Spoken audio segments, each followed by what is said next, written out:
সকাল হলেই কাজ শুরু হয়ে যায়। এই যে রান্নার প্রস্তুতি নিচ্ছি।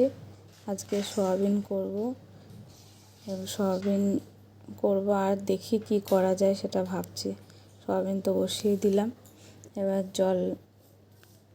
জল ভরে এবার সয়াবিনের সব তরকারিপাতি কী লাগবে, পেঁয়াজ রসুন আদা সব ছাড়িয়ে নেব। টেবিল পুছে নিলাম। সংসারে কি কম কাজ থাকে। এখন সয়াবিনটা রান্না করব। আর রান্না করতে করতে সব কাজ করে নেব।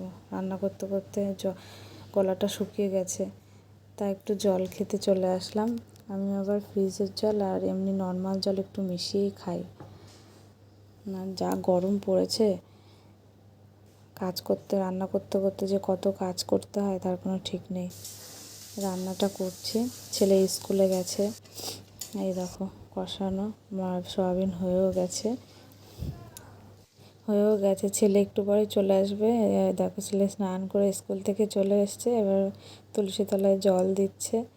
আমি এখন স্নানে চলে যাব।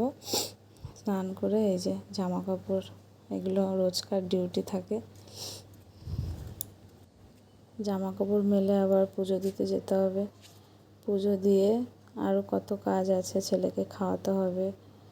আমার ছেলেটা এত দুষ্টু হয়েছে, তাহলে পিছন দিক দিয়ে আমি ক্যামেরা করি, আমার ক্যামেরাটা নিয়ে দৌড় দেয়। পুজোটা দিয়ে ওকে আবার খাওয়াতে যাব।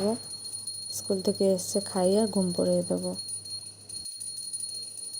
পুজোটা হয়ে গেলেই ডাকছে পিছন দিক দিয়ে, হাসছে। আমি ভিডিও করছি, ও হাসছে মিটমিট করে। আর আমার ভিডিওটা